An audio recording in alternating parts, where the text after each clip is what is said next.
Did you want to do the introduction or? Yeah, I guess so. Okay. I'll just start. Hey, everybody. This is our new podcast, The Weekly Weedle. It's me and Shug here, and we're just going to wing it and see how it goes. We're going to cover the Pokemon news this week and chit-chat a little bit and see what's going on. So, Shug, how are you today? I am doing good. It is day's over here, but it's 10:45 p.m. currently here. But for everybody who doesn't know, I'm in Japan, so and it's pretty early for you. So thank you for waking up early for this. I am a morning person, but that's definitely one of our advantages here. You can cover the Japanese side of the TCG with just so much knowledge that I don't have, and then vice versa. So we're really trying to provide a lot of expert opinions here. Yeah. So yeah, I hope And that's going to Oliver will be save cool. save me on the English because I'm terrible with English cards. So you get a little bit of both. But good coverage. Yeah. So what's going on with you this week? Any updates? Yeah, I've had a few things. So I've got a group of cards for ARS going out, the Japanese grading company. So I got a little stack here. For those of you guys don't know, this is the ARS Japanese grading card company out here. So I got something going out probably tomorrow, and then today when I came home. A lot of times in Japan, I don't know how it is in Canada, but do they just leave mail on your doorstep, or do they Yeah. like? Okay, they do. So I know in like the U.S. in certain places they won't because of people taking stuff, but this was sitting outside my house when I got home, and this is the Rockets briefcase. Oh. And I was like, oh sweet, but I was just like, this would probably never happen. Like, I'm originally from Los Angeles, so I was like, this would probably never happen in LA. Like, it would have been gone. But yeah, I was happy to see that. So I mean, that's a little bit of what's going on. Just sending cards to grading, and then yeah, I got those coming in the mail. The Rocket briefcases. How have you not opened that? Because I would have ripped it open like an animal I have already. one. So I have Oh, one. okay. Hey, You can that's right. see I think I it. knew that. Yeah, back there. And that one's actually complete. So I don't know if you remember seeing the picture on the Pokemon Center website where it had all the accessories and everything in there that are like also Rocket themed, but it didn't actually come with it when you order it from the Pokemon Center. It comes with a box of the Team Gloria to Team Rocket and nothing else. But I went and bought all the like the deck sleeves, the deck boxes, the play mats, the playmat case, all the accessories, and I put it in there. So that one has everything in it. But yeah, I've got a couple actually coming. I've ordered a few because I made them print to demand. So I ordered a few of them on different family members' accounts and stuff like that. Right on. Yeah. What about you? Did you anything new? Yeah, well, I did order finally a Pokemon Trading Card Game Classic. Nice. Um, Originally, I think I told you I got a great deal on one that ended up getting canceled. Oh, And then really? I just bailed and I ordered one from Costco. Okay. I don't have a Costco membership, so I went through a friend and it arrived yesterday. So it's not in my hands yet, but I'm excited to open that thing up. My other update is this week I purchased a Game Boy Advance in my Sweet. favorite color, the I don't know, Nintendo Indigo, Hmm. and an e-reader. Oh, whoa. Yeah, so I can't wait I've to dive actually into this. never had one of those. The e-readers. I've had the advanced, but I never used the e-reader for like with the cards and stuff. Do you have the cards to slide through? I have many, but I Okay. think like most collectors, I don't have a lot of Expedition and Aquapolis and Skyridge. So I'm gonna be scanning a lot of commons. Um, but yeah, I know my friends had this when I was a kid. I've used Nice. one, but I never had one. I also never had one of these. I skipped this. I went from a Game Boy Color to a Game Boy SP. Okay. So I started this up yesterday and quickly realized there's no light. There's no backlight for the screen. It's absolutely horrendous. Don't think I'm ever going to use this, It's terrible. genuinely. But yeah, I can't wait to dive into this and swipe some cards. And yeah, if you can guess, I'll probably be making a video on it. Nice. You can I get do it have a retrofitted with a light, you know? I mean, that might be a little overkill, but yeah. I'm a bit of a purist when it comes to this stuff. I really okay. like the the old Game Boys that are unmolested, but Okay. I might I might grab like a, maybe a beat up one and put a backlight in it just for fun. I do have a question. Do you know how the hell these work? Never, Because I've never done it. because you would swipe a card. I'm trying to remember when I was a kid. You'd swipe a card for the data, Okay. but there's nowhere to put a cartridge into this. Oh, So whoa. yeah, so I think this has onboard memory. So you swipe the card, the data goes on here. You pop this out, right? Pop your game in. Got my bootleg copy of Emerald here. And then what? Do I have to use a link cable? Oh, there is a spot for that. But then maybe, yeah, I don't know. I don't know how else because there's no onboard memory for the Game Boy, I don't think. Well, looks like you got homework to do before you make this video. Yeah. Yeah, I just dawned I was like, "Wait a minute. How does this Yeah, work?" that's interesting. I wonder if like no, you can't. I was gonna say you could download an app like Pokemon Home, but that's not. I don't think that was a thing back then. No, no, it definitely was not. Yeah, I'm excited to Uh, dig into that and join the club of people who understand how an e-reader works. yeah, that'll be a cool video to watch. So do you wanna start our news segment? Yeah, we'll go into the TCG news portion of this podcast. We're going to do this as one of the segments, one of the main segments of the podcast. We'll always do touch on some weekly news, just big things going on in the hobby, and give kind of like an overview and talk about them briefly. So first things first, do you have a topic that you want to talk about first? Why don't Actually, we I do have. I'll have the. Sorry, I know the new PSA slab cracking technique. Have you seen this? I saw you had a bottle opener in your hand. I thought, well, he's not an alcoholic, so I think he's gonna crack a slab. Yeah, so I was gonna do it during the pod, but it's like, okay, I've never tried this technique. I've tried other techniques like the pliers, and then you take a flathead screwdriver, you pop it off. That's always how I've done it. But this, I'll play this really quick. I don't know if there's gonna be audio or not for everybody. Let me see. This just looks like super easy. Can you hear Mhm. this? I can't. Okay, he's just talking. He's just talking pretty much how you do it. You put it on the corner on the back edge, and it just looks so easy to me. I don't know why So this somebody looks hasn't figured this like out before. one of PSA's newer slabs where it's a little bit softer. That's what people are saying. They're saying it's on the new slabs. Even in the Okay. comments, people are saying, "Yeah, I tried it on a new slab." That is a recent cert there, yeah. What a Um, beautiful kitty. but that's it looks so easy. And then a lot of people are saying, "Oh, it doesn't do much." I've seen other videos, and it doesn't do much to the slab and like the integrity of it as far as you could probably reseal it, and the old technique it would smash into pieces, it was pretty difficult with PSA slabs. But I just tried it. You saw the bottle opener in my hand. This is maybe not the best bottle opener. It's old, but I could not get this to work. This is what happened. Ugh, oh no.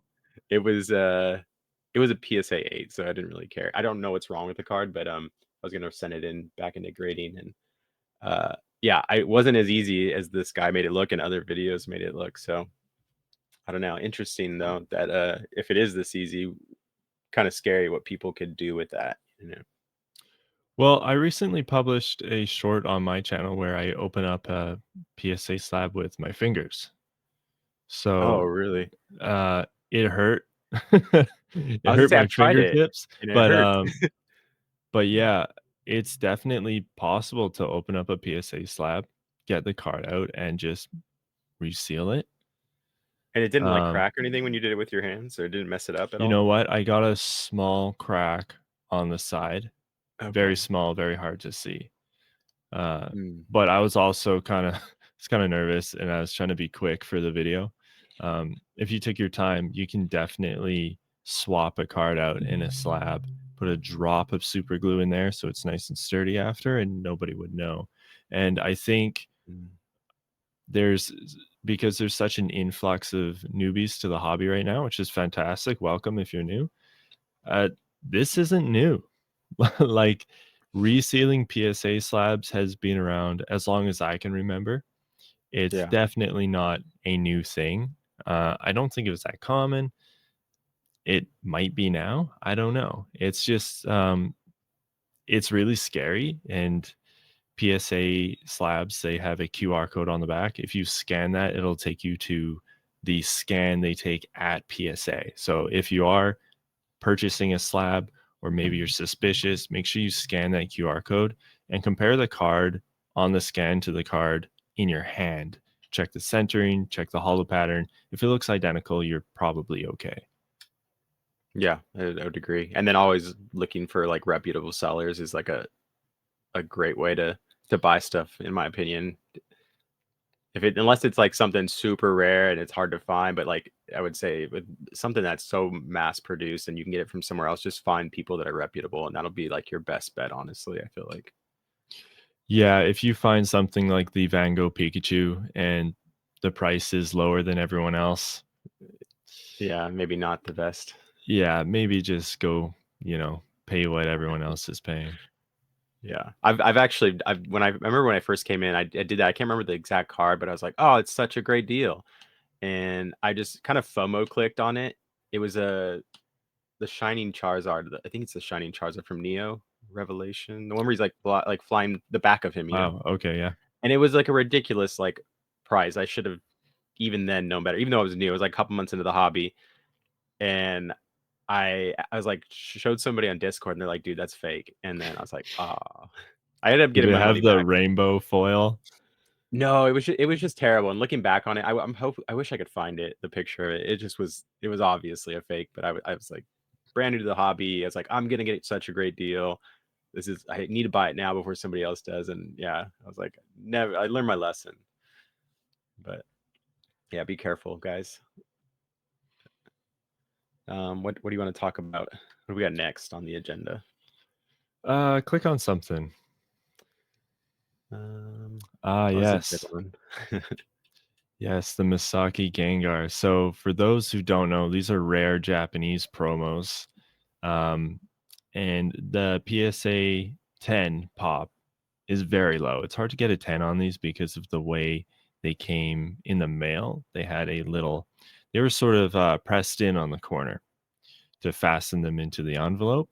So most of them are nines.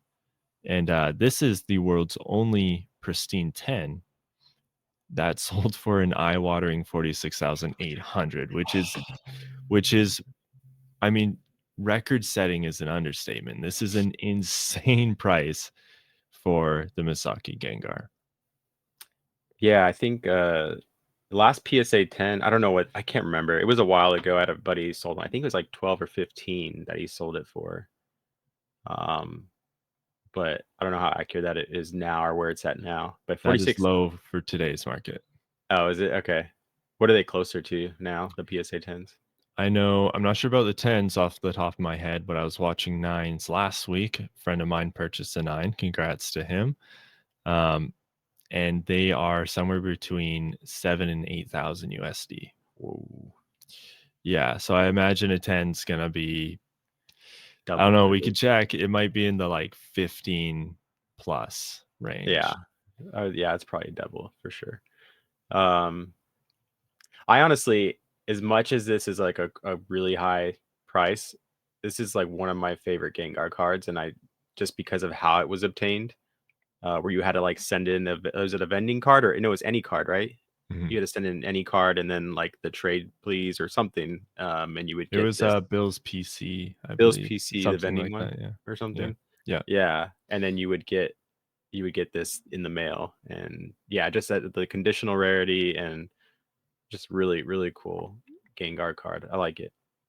That's funny though, I said the same thing, like, as insane as this price is, I think I'm kinda okay with it. Yeah, for It's sure. really cool. It's really nice to see it in the pristine 10. I did notice, however, if you look at the back, Oh, okay. I Let me believe it see. was the bottom left. We do Oh, have yeah. we do have Let's see some if I can. whitening down there. Oh, this is. Let's see if I I can. hate to be that guy, but I thought, for the world's only pristine 10. Yeah, right here for sure. And then this. Oh Mhm. yeah, Mhm. I mean, I man. think the corners look like that sometimes, Yeah, but this but white, this is we right do here have for a sure. speck of lightning, just saying. I would yeah, honestly, there's probably some PSA 10s or 9s that are around the same condition. No, no? That's what I was thinking. So, given that, I don't know how I feel about the price anymore. I hate Yeah. to be that guy, but, I mean, that's the hobby we live in right now. No, yeah, I didn't even look at the back. I was just like, "Oh, cool, it's a Misaki Gengar." Those look like scratches on the case maybe. Yeah, I know CGC, I think because they have that clear plastic, like, all those little fine hairs from shirts or hats or whatever start to show Mhm. up in the scans. Yeah. That's cool. Another card, because when you put that up, I was like, oh, thinking of like, there's a lot of vintage cards I've noticed in the last couple months. I feel like more people are looking at vintage and population reports and stuff like that. Not like the majority, but I've just noticed. I feel like I've noticed a trend. And then I saw this on Instagram. The the no rarity Japanese base set Charizard in a PSA 10 that sold for $641,000. It's Ouch. pretty crazy. Yeah. We were watching this one in my Discord. Yeah, this is obviously insane. Um, I don't know what else to say about it. It's jaw-dropping.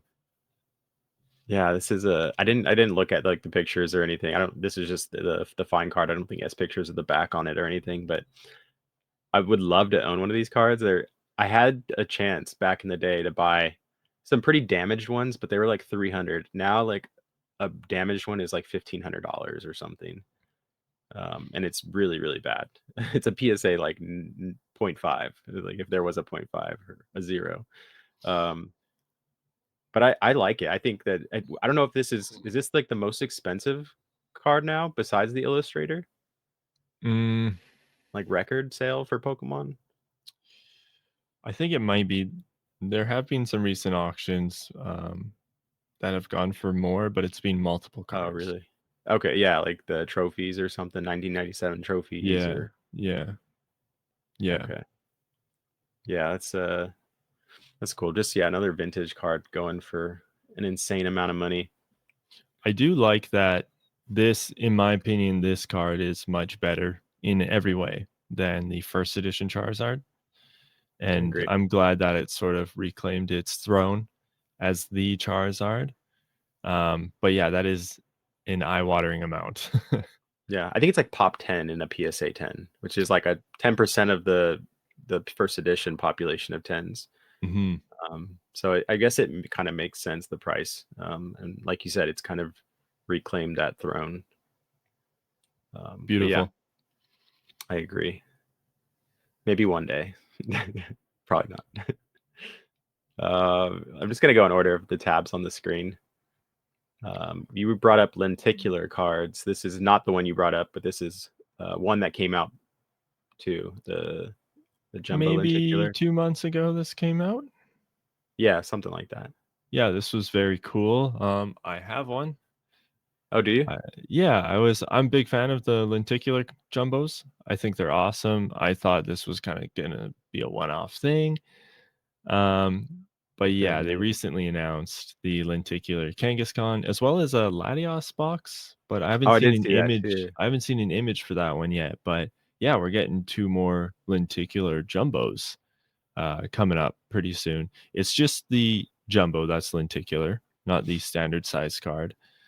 Uh, but yeah, for jumbo collectors or just people who like those cool niche things, this is kind of a big deal, and, they will Here, probably be pretty cheap. I don't know if it's picking it up.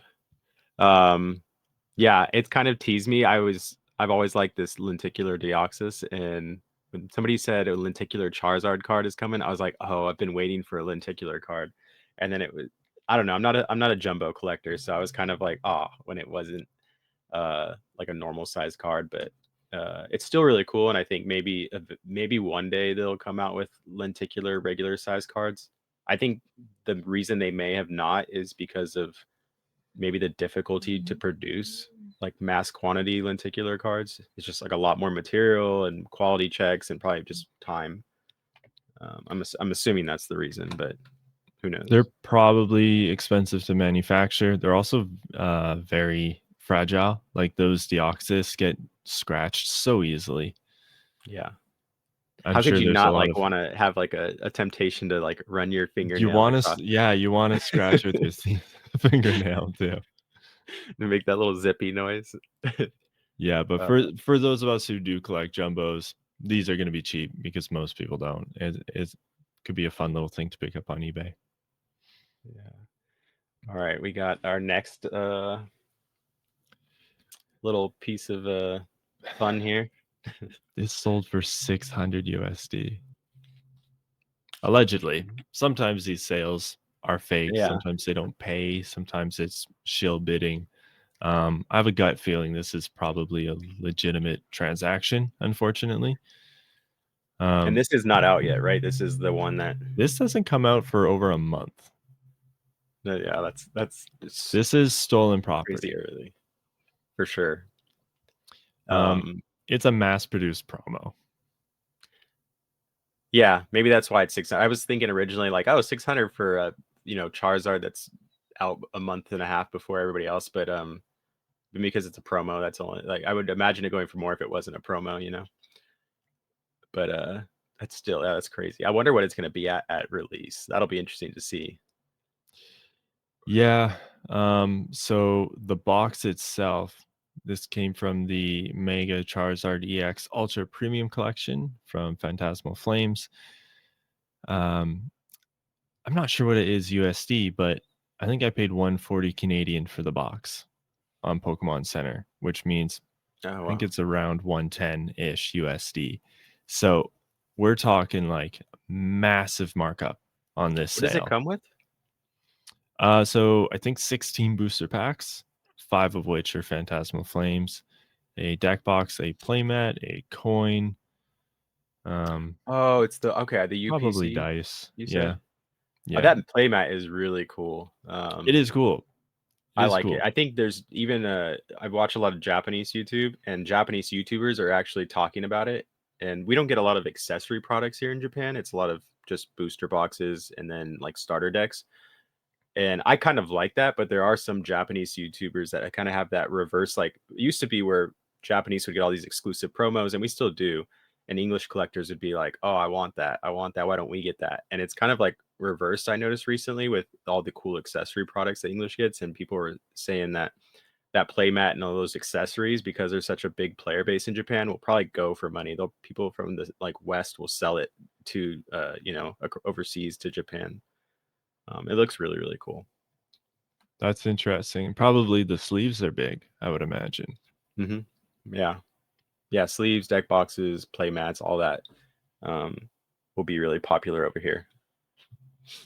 Either way, I don't think this sale is a accurate indicator of what this card will go for. What Um, about this one? Oh, let me see. It wasn't as cool because I didn't click it at the right time. There's another one up here. it's much better Uh, quality, this photo. oh God. Trying to figure this out. This one, it's not showing it. It's like at 280. It's in oh there it is, 18 bids. Okay. But yeah, some more are out there. I can't imagine this goes for 600. Nah, 11 hours left. It does look like a nice card. People are calling it the Ed Hardy Charizard. Oh my god, that's perfect. I haven't heard that. That's perfect though. That's what it is. Yeah, it's pretty funny. I think it looks good. Um, yeah, crazy, crazy. It doesn't come out for another month. This is stolen property, as a reminder. I don't think anything's going to happen to you if you buy it, but it's just not something that I would want to support. There's definitely an ethical dilemma here. Yeah, there was people, I mean, there's been several cards in the last few years. Like we've seen the person with those stack of like I forget what it was, Evolving Skies, but there was a bunch of, you saw them at like a vendor's table, and they just had stacks of the same, VMAX, whatever, alt art. And then there was other times, I can't remember the exact card, where people got like cards off the manufacturer line and then sent it to grading companies. And I can't remember if it was CGC, PSA, Beckett, or somebody else, but the company actually graded them a couple weeks before the set was released. It wasn't like a month, but it was like a week or two before the set released. And that's kind of sketchy to me too, where the grading companies are accepting those cards like before the set is actually officially released. There Um, is an exception here. There have been some Phantasmal Flame products that have been found mixed in with Mega mm, products, yeah, which was hard to believe at first, but there's just been too many accounts now. Like it's happening. But I've seen personally maybe half a dozen, and that's where, yes, that's where this Meowth has come from. People are opening up Phantasmal early, not stolen in that case. However, that Charizard was a promo. That's stolen for sure. But yeah, if you pulled something like this Meowth, this it's not stolen property. You paid for it. yeah. This I don't have an issue with. This is interesting though that people are finding these in those blisters. It's like Destin Rivals blisters, yeah, that they're finding like in the backpack or something is a Phantasmal um Flames booster pack, which is, that would be so wild. Like I'd be so excited to think I'm getting Team Rocket and then get a Oh, Charizard I'd pack. freak out. Yeah, that's And then you're awesome. one of the first people to get this Meowth and find out it's in English, not just Japanese. When everybody's this, I don't know what it was, it like 180 or 300 in Japanese in a 10 or something crazy. But It's more. is I it? this made me happy because when I first saw this card, I jumped for joy. This is in my top 3 cards to come out of Scarlet and Violet, although it's kind of awkwardly coming out of Mega now, you could say. It was a Japanese exclusive. I missed the boat. I almost ordered a PSA 10 for, I think it was $110 Canadian. It's up around $500 Canadian right now, which I'm not willing to pay. So to see it re-released in English is very exciting. Uninori is my favorite modern artist. They have this sort of Toriyama / Sugimori art style. I recently picked up the Flapple they did from Surging Oh, nice. Sparks. I think it's a phenomenal card. To see this come out in English was a good day for me. Yeah, I think it's cool that they're doing that. I also like the card. It just, I have so many other things like that I was buying, and I'm always buying stuff, but other things that I wanted more. And I was like, oh, this is something I'll have plenty of time to get. And it's one of those things that if you don't watch it, it's going up and up and up. And there's so many cards like that now where um if you're not paying attention, the people will, I don't know what it is. If it's popularity, it's a nice card. I don't know if this is like, but there's some cards get manipulated or they just get out of your reach, and then you're like, dang, I should have bought that when it was $10, $20 or something. Yeah. But it's really cool. We were talking about where the background is of that town above him. I think last time we talked about this card, and I don't know who I was talking about it, but I guess that's the bike shop in Cerulean City, next to like a house. Oh, is it? Okay, I thought it was in Yeah. like Pallet Town, the like one of the first buildings you visit. No, I think it's the Cerulean City is Misty's gym, right? Where Hmm. Misty is. Yeah, and then that's, I think where you got the bike, and I think somebody was saying that's the bike shop from that city. It could be, yeah. So I was like, oh, okay, because I was thinking it was a Pokemon Center or something, but yeah, cool looking card. Very cool. I hope they do that a little more. Uninor is the best choice for that style. Yeah, that would be cool. Like those little Easter eggs, and it's really cool. Like that watercolor kind of older looking anime or art style. Um, what do we got?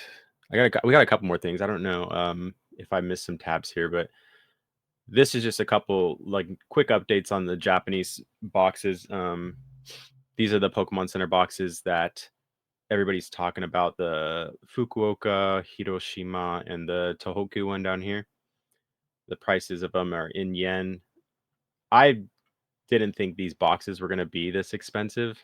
Maybe I was ignorant to think that, but they're MSRP here, which I know everybody can't get them at MSRP, but 2,090 yen, it's like 15 bucks.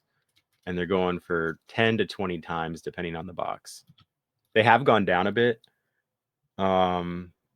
since they were up really high because they did another lottery, which I was informed that I won on a few, like on my account and then my wife's and my mother-in-law's. But then we all got emails saying that, oh, because we won last time, we couldn't win again.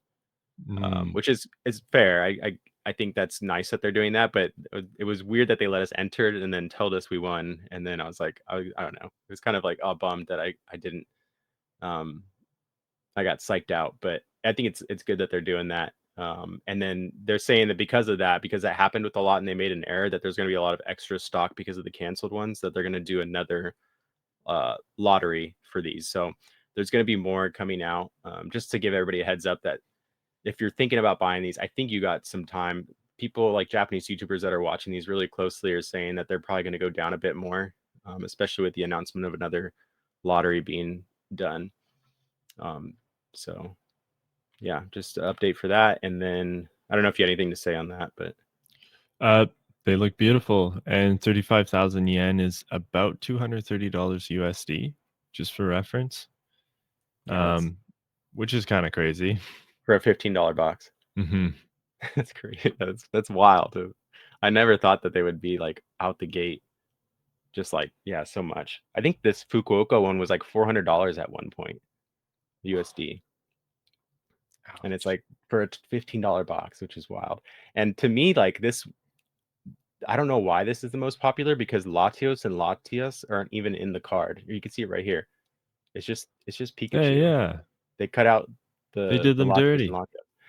Yeah, and then like Gyarados has he has a little bit of him in this Hiroshima card, at Yeah, least, it's which is really, I don't know. It's like weird how they cut off his face, but I think this is my favorite, honestly, just because it's yeah, Gyarados. I feel the same way. I saw that and I was like, ah, that looks weird, but it's also my favorite. There was somebody that did plug this into AI, and or maybe they did it themselves. I was assuming it was AI, but they made the full art of the card, and it looks There we so go. good. I was like, oh my god, it looks so good. That would crash our economy. Yeah, for sure. And then this, we talked about this a bit when I was telling you, but this has gone down significantly. The retail on these, or the MSRP, is 1,500 yen or 15,000 yen. So they're only like 35,000 or 3,500 yen more. So about $25 US over MSRP if you're buying them from Japan. This is Sneaker Dunk, so So that converts to about $120 USD, which I think is totally affordable for this kind of thing, right? yeah, I think MSRP is like $100 USD. Which so it's like 20 more dollars. It's because the printed demand, like you were able at one point, it was like 6 months ago, where they just started shipping them out and people started getting them, like 6 months ago when they were saying everybody that has an account can order one at least. And so I think a lot of people ordered them, and they're all the supplies starting to hit the market this month, this week actually. There's going to be more even actually coming in January too, because they did 2 waves. So yeah, this is probably the time to, I would say, grab them the next couple months if you're looking to get these. But yeah, that's it on the Japanese market.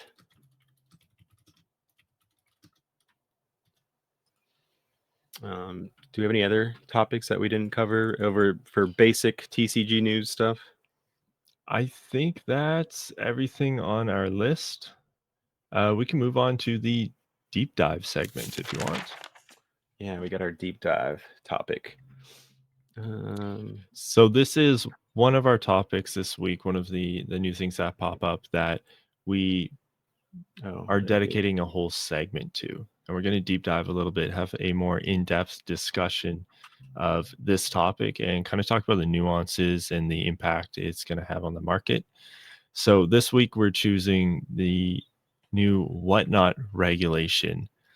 Basically, if you're not familiar with Whatnot, they are a live shopping platform.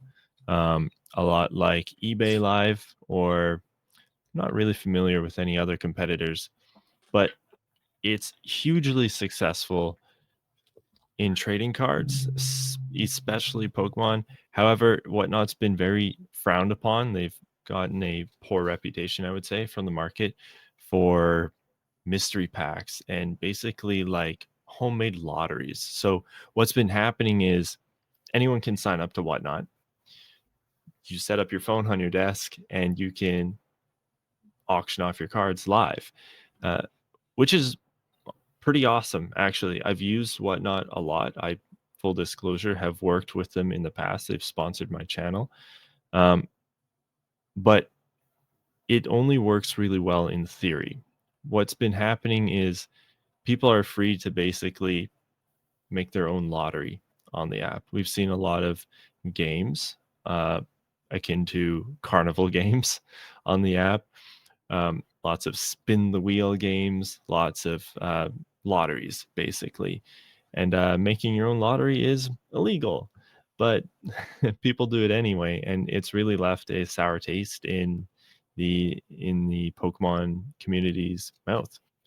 Um, there was an announcement this past week that they're going to be regulating the sale of repacks and surprise products, which is worded a little differently.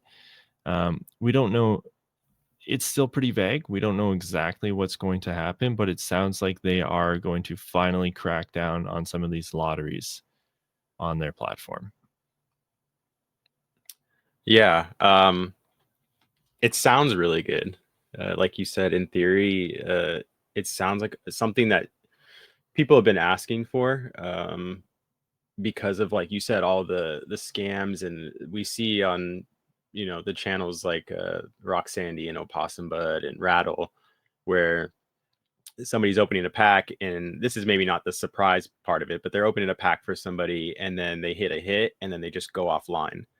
um and it's like, that's the level of regulation that Whatnot has right now, is like there's no regulation. Like you said, anybody can just set up their phone, go live, and start auctioning things, and do that to somebody, and then make a new account and do it all over. There's also that wheel spin incident that happened. I'm sure there's more. There was like a famous one where somebody they paid for a wheel spin, hit the PSA 10, random PSA 10 card, and then uh, was told that there was no PSA 10 card available, but it was an option on the wheel. They paid like the full price, and then like an hour later in that stream, they had PSA 10s available. Like it was weird, but that was a whole mess. And so this is, to me, if they can implement this well, and actually go through with it, which I think it will, for some reason. I don't know why, but I feel like this is just the way the market is moving, and it's these repacks or surprise products have become um, so much a part of Pokemon and trading cards and how people interact with getting product right now, that the regulation or the people overseeing this, there probably is more oversight on it and more regulations that they know are going to be coming, or um I don't know. I don't know if this is being imposed, or they just are like, they know something's coming soon, so that's why they're getting ahead of it. What do you think? Yeah, if you scroll down a bit in the article, they kind of dive into it a little bit more. Basically, if you want to sell mystery bags or run one of these repack um, uh, strategies through Whatnot, you're going to have to work with an independent auditor. So Yeah. they're pretty vague. We don't know how this is going to work yet exactly, but it sounds like if you want to sell mystery packs, you're going to have to connect with someone, and they're going to have to confirm that you do not know what is in which pack. So when you grab a pack from the box or a pack from the bag, you don't know what you're grabbing. There's no way that you can know. I think they're probably going to have to watch you pack them and mix them up or something like that. They're also going to make sure that you have the odds displayed publicly. And they're basically going to be police for this, right? They're going to make sure that you're not running a scam, which sounds great in theory. We'll see how it's implemented. In my opinion, it's probably going to help, but I don't think it's going to eliminate all scams. So People find a way. yeah, that's true. I think so. I've from the independent auditor, the thing that you brought up, I think in the article there's a link, and that's how I found this. But PSA in July this year started a repack certification program where this is kind of another service they're providing to where if you're somebody that does repacks and surprise bags or things like that, you can send in your entire inventory, from what I've heard, to them, and then they create the pack for you, pretty much, and then they verify the contents, and then you get, because one of the other things that this article talks about is, like you said, I think everything has to be inventoried, and it has to be like published. What is the contents, like what are you able to pull from that pack? So if I go on Whatnot and like you're offering a surprise pack, I could click on different levels if you had different levels and then see what the possible pulls are. It'll be like, oh, you can get this PSA 1 base set Charizard or this PSA 10 Umbreon. And then also, I don't know if this is something that Whatnot is specifically doing, if it's going to be like an industry wide thing. But do you know who Dan Ketchum Collectibles is? Of He course. recently did a video on this because he's on Fanatics, and they have something called instant rips, which this article talks about. And he was showing how that works, and it's pretty much, there was two tiers, a $150 tier and then a $500 tier blind bag or surprise pack, and it's you buy into it and then you get one slab, and it tells you, like, it has the inventory of what's available, and as those cards are pulled, it removes them, or like one crosses them out. Did you see the video I'm talking about, or I didn't, but okay? purely by coincidence, I was on his stream yesterday Oh, checking oh, that really? out on Okay. Fanatics. Yeah. Yeah, it's really cool. And then he was explaining how the EV, the expected value of the packs, are pretty close to, like, if you're paying $150 for your buy-in, the expected value of what you would pull is like $130. So on average, you would lose $20, but then it'll tell you your lowest possible hit is like $60, and then the highest it maybe is like $3,000 for 150 to buy in. Um, but he brought up the point of it being like $150 buy-in and having an expected value of $130 is actually way better than buying like a regular Pokemon booster pack. Like the EV on that is way better than buying a booster pack, which I didn't even think about at first, but it seems like it actually is, because I think I just have the worst luck with Pokemon packs, but I don't really pull stuff all that often. I'm like, I just opened 50 packs of the Glory to Team Rocket Japanese before coming on with the family, and we pulled, I don't know, like 3 ARs and then one SR trainer. Um, Ouch. yeah, it was not worth what we it was like probably $20 worth of hits, maybe not even that, for, I don't know, $70 worth of packs. But anyway, it was a long ramble. Sorry. No, you bring up a lot of good points there. I think the third party repacking service is probably pretty good. I think that's probably likely going to eliminate 95% of the repackers on Whatnot. I don't think they're going to give up a chunk of their profit to use that service, um, which is probably good. I think we're probably going to see a pretty harsh dip in what's going on in Whatnot right now, because, like, just to be completely truthful, I like Whatnot and I use it. However, I have yet to engage in any of these lotteries. I've Mm, made tons of purchases on Whatnot, but I've always purchased a card that I'm looking at. I've never gambled in any way. It's a lot like, Shaggy, if I FaceTime you right now and you show me a card and I e-transfer you and you send it to me. That's basically all that's happening. There's still room for error. There's exceptions. People can show you a card and send something else, or they might be covering something with their thumb. Um, but generally speaking, I've had a very good experience on Whatnot. But I also grew up in an environment where I learned early on that gambling was bad, and that's just in my blood. A lot of people don't have that. And it's not that they don't, I'm not trying to talk down on anyone. It's really normal to grow up with gambling, especially in an American or North American society. So people end up falling down this rabbit hole. It's a slippery slope on whatnot. You put in 40, 50, $60, you still didn't get the hit, but the odds are better. So you continue to fall into that sunk cost fallacy. And from what I understand, a lot of people have kind of lost their ass on whatnot chasing these lotteries, and you just don't know what's happening on the other end. You don't know if it's a fair lottery. You don't know if the odds are what they say they are. You don't know if there even is a Charizard in those mystery packs. So that part of whatnot is really disgusting. It's really disappointing. I don't think we can say enough bad things about it. It's terrible. Like it's really really bad. So I'm really optimistic about this news. I hope that it eliminates 90+% of the uncertainty and the scams on the platform. I really do. Yeah, that's a good point. I wonder, like, do they have the manpower, the resources for, like, do people have to go through a verification check to say, like, how does Whatnot know they're selling mystery bags, like, on a small account versus raw cards? And can they one day just start selling mystery packs, and who's monitoring that?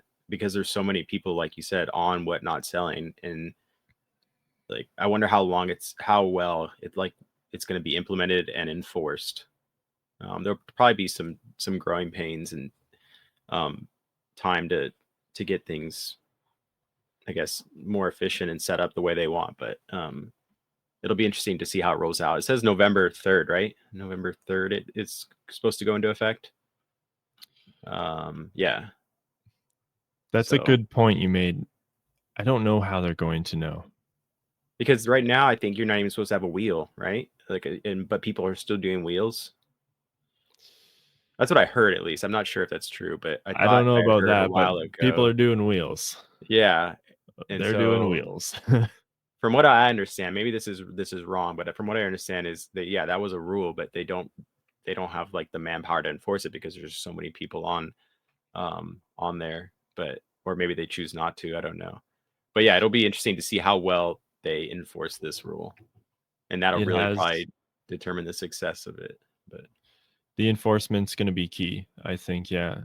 And I'm thinking of in Canada, Whatnot is, I don't know what the deal is. I don't know if they have to do some more marketing here, or maybe it's not worth their money, but it's kind of dead in Canada. not Like if really. you look at search results, if you search something like Charizard, there's like 12,000 listings for US, and Canada's like 15. It's dead here. You go on and there's like two Canadian streamers. One has 30 people watching, the other has 4 people watching. Wow. And I'm kind of worried that these smaller channels that only have 3 or 4 viewers, are they going to be the ones who are regulated and the big channels are going to get away with it? Or is it going to be the opposite of that, where these big businesses are basically going to be culled, and then these little, independent Mhm. streamers are still going to be able to slip through the cracks? Somebody did bring that up. That's a good point, because I think I had heard somebody else talking about this, and they were saying, are the big companies just going to make some shell corporation to do their independent auditing, and it's going to be going through the process, but they're technically the ones doing their own auditing, and is it going to be worth it, or is it, um, yeah, is it really just going to affect the little guys that don't have the resources to do this? But I think that's what the PSA is supposed to be. It depends on how much the price is. Like you said, they may not want that eating out of their cost or their profit margins, that additional cost, but hopefully it's not too expensive, so that would allow the smaller streamers that want to, still do this, the opportunity to do it at an affordable price and stay in there. um, That's a good point. I hope they really sort of choose a few accredited repacking services. mm. because yeah. I know it seems intimidating and like a big thing, but it's not hard to set up your own business.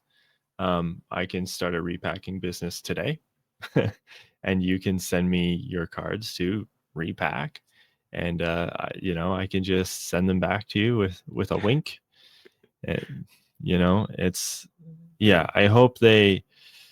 I think somewhere in this article says that they've been watching this, like this isn't new. They've been talking about this, or they haven't had an eye on this for months now, which felt like a little bit of a red flag to me. Like if you guys have been watching this for months, Mm, like it shouldn't take that long to crack yeah. down on what's essentially illegal. Yeah. Longer, yeah, and it's so vague. We've been monitoring this for longer than the last handful of months. Who wrote this? Like, yeah, what is that? Um, it appears to be a direct quote. Yeah, Um, funny. that's The so Shem Top. vague. It to That's the me that CEO. reads like we're taking this seriously as of last week.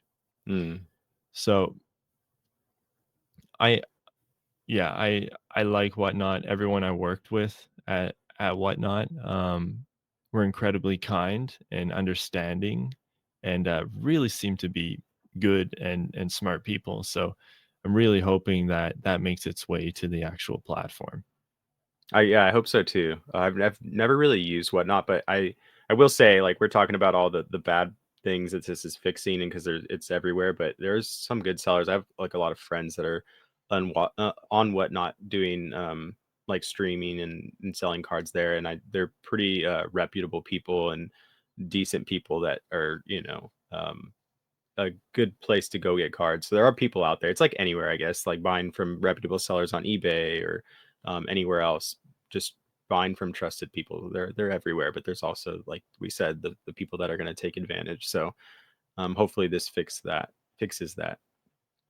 And on that note, if they do implement this well, it is going to bring in a lot more sellers, because I know personally I would love to stream on Whatnot, but I don't want to hurt my reputation. Mhm. And I'm not that big of a YouTuber.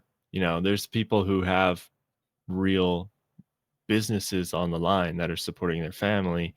They might not want to jump on Whatnot for that extra revenue because they're afraid of the backlash. Yeah, for sure. Is that all we had for that one? I believe so. Anything I else? don't want to ramble too much. I think we could go on about it, this forever. But we can maybe next week, or as things unfold, talk about it in the coming weeks on the next episode coming up. Yeah, and I'll keep an eye on this because I do check out Whatnot every now and then. Yeah. All right. Next and final segment. We've decided to add a Q&A segment to the last about 10 to 15 minutes of our podcast. You guys, if you have any questions whatsoever as it relates to Pokemon, you can leave it in the comments below and we'll talk about it in this segment. And yes, that's a way to drive viewer engagement and grow the podcast, but it's also a way to connect and form a community and basically provide a service. We've both been in the hobby for a long time, and yeah, no questions are too dumb. We'll answer them. We understand there's a lot of new people in the hobby right now. Don't be afraid to ask simple questions. We'll answer it for you, and we'll also share our opinions Yeah, if I that's love giving my something. opinion. And people love hearing opinions. Yeah. But since this is our first episode, we don't have listener questions yet. I've decided to pull a few questions from my YouTube channel that I never actually answered. So, to full disclosure, I didn't answer this one. Just to fill up this segment for now. But please, if you're watching, even if you can't think of something off the top of your head, come back, leave a question. So hopefully we have something to talk about next week. But first question that we are answering today. Maybe I should share my screen for this, hey? Yeah, I think so. Sure. Let me. If we know like ahead of time next time too, I can type them in and make them like pop up as like banners at the bottom. Yeah, that So sounds that'll like be like the podcast way to do it, I guess. a great idea. We'll just do it this way for now. Awesome. Okay, I will read this out. There are two parts to this question.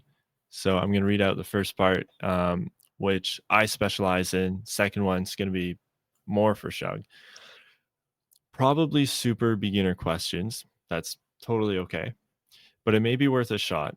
What is the MSRP price for a booster pack and other TCG products? And what is realistically a fair price to buy booster packs in the current market, both English and Japanese? So I think this is a good question because if you're new to the hobby, this can be really confusing. Booster packs range anywhere depending on the set, how old it is, how desirable it is.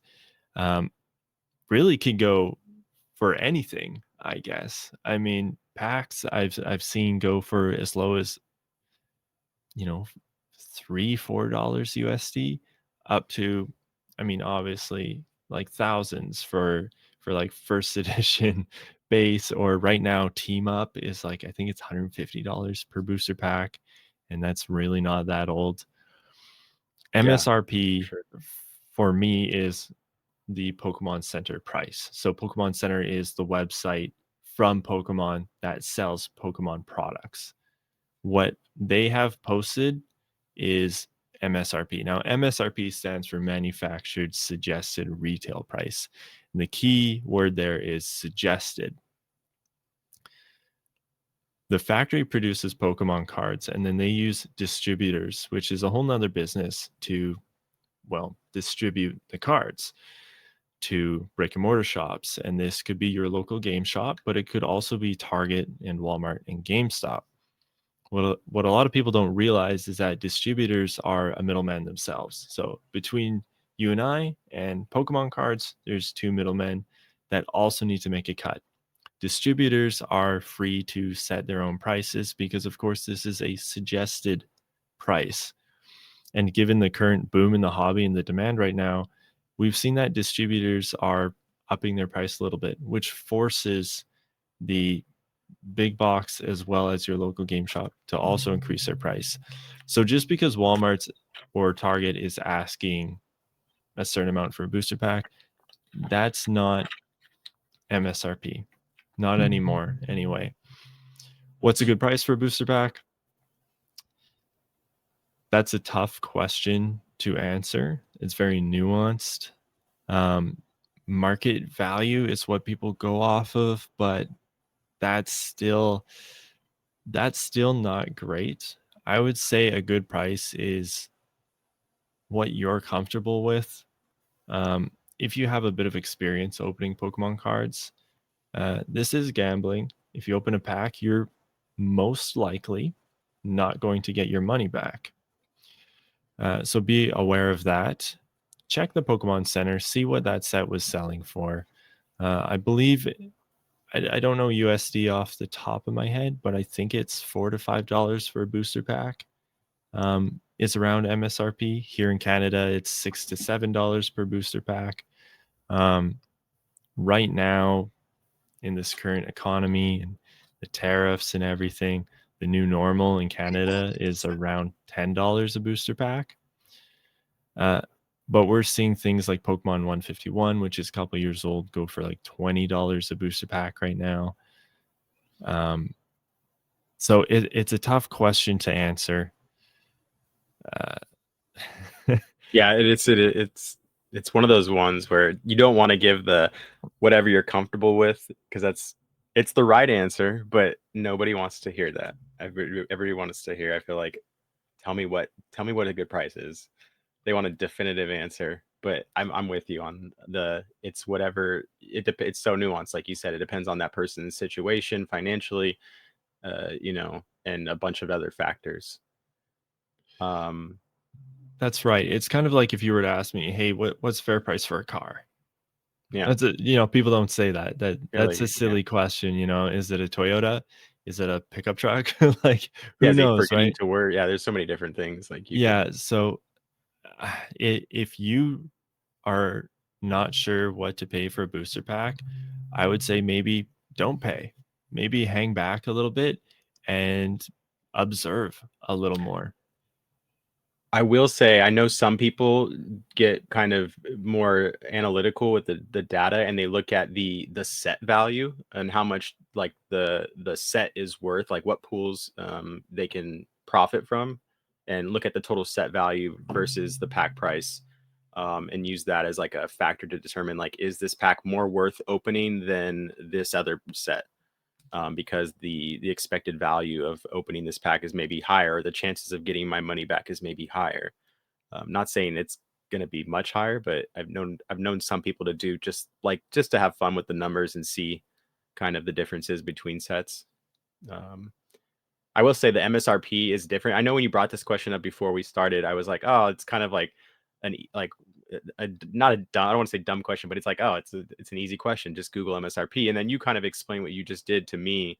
And I think I've been away from the States too long because it's so different here in Japan, where retailers and big box stores and the Pokemon Center, the prices of packs are pretty much, from what I've seen, are just the same. Like where the Pokemon Center has it priced at is what you're going to find it at like a big box store here, or a retail store or convenience store, because they have the convenience stores here have Pokemon packs. So I think my mind was kind of on that, thinking it's like MSRP is MSRP, but the only places you won't find it there is like card shops or obviously online on the secondhand market. And prices of Japanese packs are very different. 180 yen per pack, so it's like $1 per $1.20 maybe per regular set booster pack. And then for the high class sets, I'm sure you're familiar. They're like 550 yen or something, so they're like $3 or $4 maybe like 350. Um, so like a lot cheaper than the English packs, but the hit rates are different. The you know the cards are generally not worth as much on the secondhand market, or over the long term. English cards are worth more generally. So that kind of leads into the next part of his question, I think, right? Yeah, so just to wrap that up real quick, I know I say this a lot, but it's just buy the singles. If there's a card you want, No, for sure. just buy the single. That's Second part of definitely this, good. Yeah, especially right now because there's prices of sealed product is crazy, and there's so many singles available. So prices of singles, I think, are really worth it instead of buying sealed product to chase a certain card. yeah, if there's a certain card you want, like I really like the Mega Venusaur EX from Mega. Um, according to Oh, the okay. hit rate estimations I've seen online, it's going to take about 1,000 packs to pull a specific SIR. Wow, And the Venusaur is about $300 Canadian right now. So that's wild. just just buy it. Don't don't gamble for it. Second part of this question, what are the pros and cons of collecting English cards versus Japanese cards? Which one is best for which type of collector? So that we could go on, this could be a whole episode, but Yeah. we'll try and simplify this one. But you can start this one, Chug. Pros and cons of collecting English cards versus Japanese. I'll say the pros of and cons of Japanese, I guess. For me, the pros are I'm in Japan. They're easy for me to obtain. I can get access to cards at MSRP, generally a decent amount. I mean, you can kind of see back here, but they're cheaper. I appreciate the price point. I think because I mean, I like these cards a lot. I collect Pokemon. You can obviously see, but they're to me the price of an English booster box is just so much for cardboard. I get that they're worth more in the secondhand market generally, but I appreciate that Japanese booster boxes are around $37, $38 MSRP. It's just so easy for me to be like, oh, $38, I can buy a booster box, cool. And then I like the fact that it's Japan and it's where Pokemon was created, so it's the original language of the IP and when it of what it was created in. And then the quality, I would say the quality of Japanese cards and the textures are generally better, even though I've seen some English cards recently that it looks like they're doing better or trying maybe a bit in these newer sets. But I think a lot of people appreciate the quality and texture of Japanese cards, and that's maybe a big draw for a lot of people. And then the obviously cheaper price point. So I would say those are some pros. And then the cons, if I have to give a con, maybe if you're looking at it for l- solely like investment, I could see an argument for it, just the percentage growth and how fast your investment would grow is not going to be as quick as English, historically speaking. It'll be a lot slower probably. I But think you hit on the main points there. Um, I think again, I don't mean to like repeat myself, but it's it's really personal. It comes down to mhm, like what you want. Um, like for myself, for example, I'm kind of split, and for me, it depends on the card or the set. Like the Pokemon TCG Classic Collection comes to mind. Um, the English version has yellow borders. The Japanese version has hollow borders. The Japanese version looks so much better. It's like it's a joke almost. Like the Japanese one it's is not so fair. much nicer. Um, but as soon as you go to the secondary market, the English cards are worth more. Yeah. So it really comes down, like I said, for me, it's split. Some cards I prefer in English. Some cards, like if I'm making a purchase and I want the security, knowing that this card's going to be worth more in a few years, I'm going to go with English because it's just the smart thing to do. You know, if you talk to anyone who's financially savvy, they say buy assets with your money. Typically, we think uh, more mainstream stuff like, uh, you know, slow growth Stocks or stocks, yeah. real estate. But there are alternative investments too, like Bitcoin, gold, collectibles. So while I am a collector first, when I am making bigger purchases, I do want that security. I want to know that like, hey, I'm investing in an alternative asset here just in case. Just Mm. in case. So I go for English uh, with bigger purchases, with stuff like that. For smaller personal collection things, Japanese all the way, man. Like it looks better if it's for me to put on display, if it's for my personal enjoyment, Japanese all the way.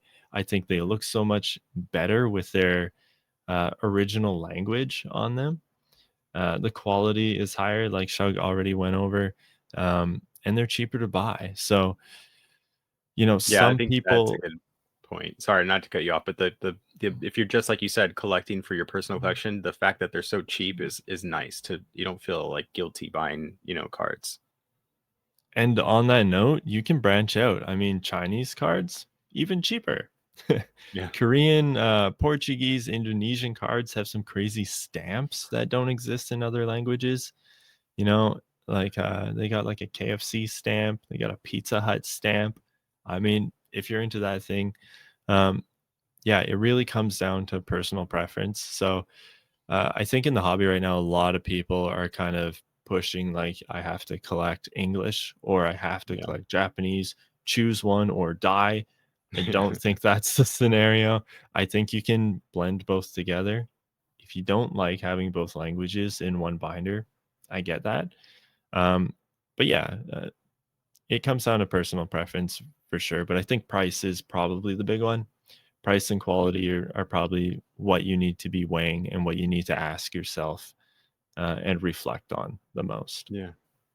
Yeah, what's your goal with collecting or buying Pokemon cards? And what's your yeah, that'll really answer that question first, and then you'll be able to better decide kind of what you wanna collect, maybe. And if you haven't purchased Japanese before, I would highly recommend you check it out. It might change you. It might change you, better or worse. So since that was a two-parter question, and since we're over an hour, I think we're probably going to wrap up there. Hey. Yeah, we can, wrap it. We're at hour and 10. Yeah, so this is our first episode. We don't know what's going on. Is our next episode going to be an hour and 10 minutes? We don't know. I guess Yeah. it depends on what happens in the week. Uh, Feel free to give us as much feedback as you want. I ZNA is think, coming out. yeah, We're gonna have to talk about that. If you're not too busy playing that, yeah, yeah, stay I'll tuned be for playing during the stream. um, yeah, this is the weekly Weedle. I don't even know if we said that up top at the front Oh, did we of not? the episode. I hope we did. Yes, that does imply a weekly episode. So we're gonna do our absolute best to upload one of these every week to cover the news from every week. So yeah, check back again next week. Leave a comment that we can answer. Is there anything else? Yeah, just kind of to double tap on what you said. Just yeah, this is like you said, our first week, and we're first time doing this. We've talked before, but definitely we want to just improve every week. And if you guys, help build this with us, give us suggestions, and how we can improve this or things you want us to talk about in the comments. It doesn't have to be maybe a question that you want us to answer, but a topic you want us to talk about. And the faster you get those into us, then the more we can have time to put them into the next episode and talk about them.